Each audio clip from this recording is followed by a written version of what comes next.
Hello friends, എല്ലാവർക്കും സുഖമല്ലേ? ഞാനിപ്പോൾ ഇന്ന് ഉണ്ടാക്കുന്നത് നമ്മുടെ ഓണ റെസിപ്പിയിലെ ഒരു വിഭവമായ ബീട്രൂട്ട് പച്ചടിയാണ് കേട്ടോ. അപ്പോൾ അതിന് ഞാൻ 3 ബീട്രൂട്ട് എടുത്തിട്ടുണ്ട്. 3 ബീട്രൂട്ട് വേവിച്ച് അരച്ചെടുത്തതാണിത്. ജസ്റ്റ് ഒരു സ്പൂൺ ഉപ്പും ചേർത്ത് ഞാനിപ്പോൾ അടുപ്പത്ത് വെച്ചേക്കുന്നതാണ്.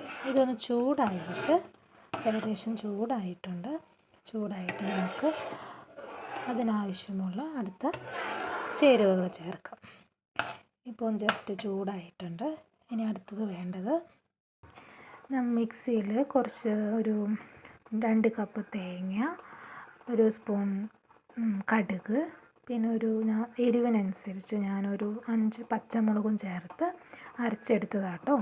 ഇത് നമ്മൾ ബീട്രൂട്ടിൻ്റെ കൂടെ ആഡ് ചെയ്യണം. ഇപ്പോൾ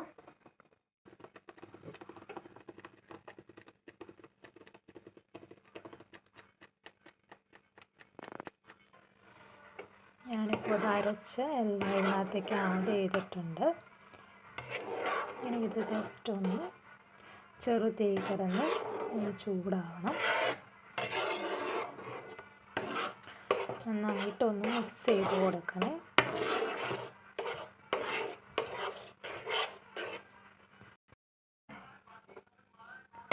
ഇപ്പോൾ ഇത് നന്നായിട്ടൊന്ന് മിക്സ് ആയിട്ടുണ്ട്. നമ്മൾ യൂഷ്വലി നോൺ സ്റ്റിക്ക് പാത്രത്തിൽ ഈ തവി ഉപയോഗിക്കാൻ പാടില്ല. നമ്മൾ ഉടൻ്റെ തവിയാണ് ഉപയോഗിക്കുന്നത്. പക്ഷെ ഞാനിപ്പോൾ ജസ്റ്റ് എളുപ്പത്തിന് ഇപ്പോൾ ഇത് യൂസ് ചെയ്തതാണ് കേട്ടോ. ആരും ഇത് യൂസ് ചെയ്തിട്ട്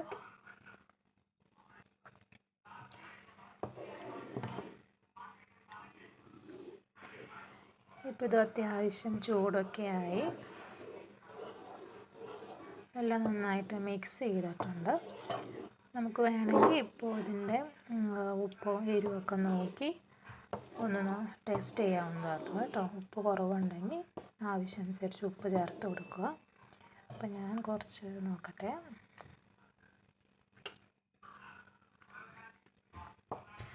എനിക്കിത് ഓക്കെയാണ്. ഇനിയിപ്പോൾ അത്യാവശ്യം ചൂടായി. ഇനി ഇതിലേക്ക് തൈര്. ഇപ്പോൾ ഇവിടെ ഞങ്ങൾക്ക് കിട്ടുന്നത് ഈ തൈരാണ് കേട്ടോ. ഇതിനധികം പുളിയില്ല. കുറച്ചും കൂടെ പുളി ഉണ്ടെങ്കിൽ നമുക്ക് നല്ലതായിരിക്കും. ഇതിപ്പോൾ ഒരു 4 ടേബിൾ സ്പൂൺ ഇതുപോലത്തെ ഒരു ടേബിൾ സ്പൂണിന് 4 ടേബിൾ സ്പൂൺ തൈര് ഞാൻ എടുത്തിട്ടുണ്ട്. അപ്പോൾ ഇതിലേക്ക് ഇത് ആഡ് ചെയ്ത് കൊടുക്കണേ. അപ്പോൾ ഞാനിതെല്ലാം ആഡ് ചെയ്ത് കൊടുത്തിട്ടുണ്ട്. തൈര് ഒഴിച്ച് കഴിഞ്ഞിട്ട് നമ്മളധികം തിളപ്പിക്കാൻ പാടില്ല, പിരിഞ്ഞു പോകും. അപ്പോൾ ഞങ്ങൾക്കിവിടെ ഇലക്ട്രിക് ഗ്യാസാണ്. അതുകൊണ്ട് ഞാനൊരു ഫ്ലെയിം ഒരു 3-ലാണ് ഇട്ടേക്കുന്നത്. ചെറിയൊരു ചൂടിലാണ്.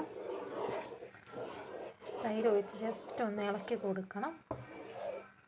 എല്ലാം ഒന്ന് മിക്സായി ചൂടായി കഴിയുമ്പോൾ നമുക്ക്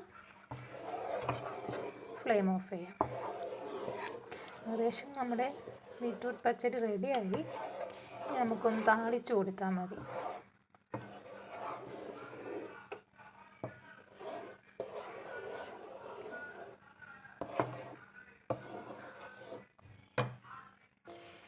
ഇത് അത്യാവശ്യം ചൂടായിട്ടുണ്ട്. ഇനി ഞാനിതിൻ്റെ ഇത് ഓഫ് ചെയ്യുക കേട്ടോ. ആ സമയം ഞാനിവിടെ വേറൊരു പാൻ വെച്ചിട്ടുണ്ട്. നമുക്കിതൊന്ന് താളിച്ച് കൊടുക്കണം.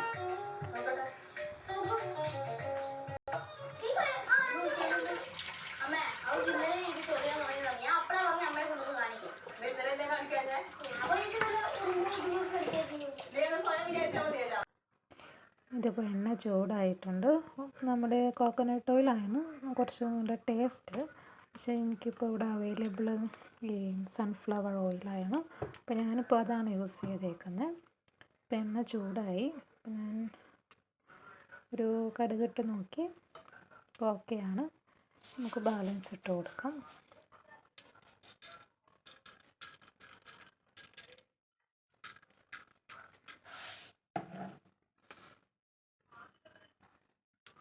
കടുക് ഒന്ന് പൊട്ടി വരുമ്പോഴത്തേനും നമുക്ക് 2-3 റെഡ് ചില്ലി, ഉണക്കമുളക്, ഒരു 2-3 എണ്ണം കീറിയിട്ട് കൊടുക്കാം ഇതിലേക്ക്.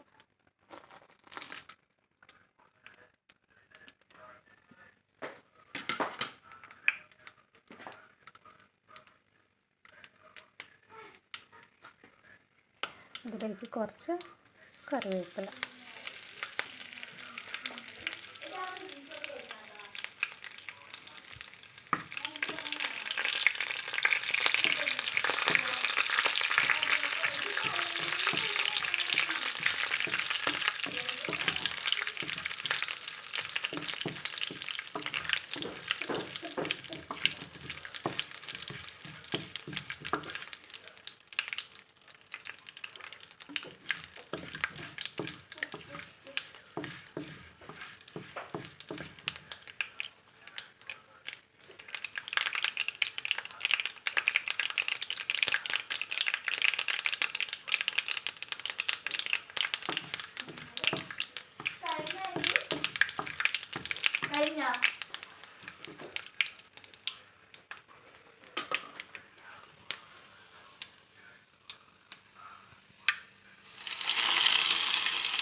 അങ്ങനെ നമ്മുടെ ബീറ്റ്റൂട്ട് പച്ചടി റെഡി ആയിട്ടുണ്ട്.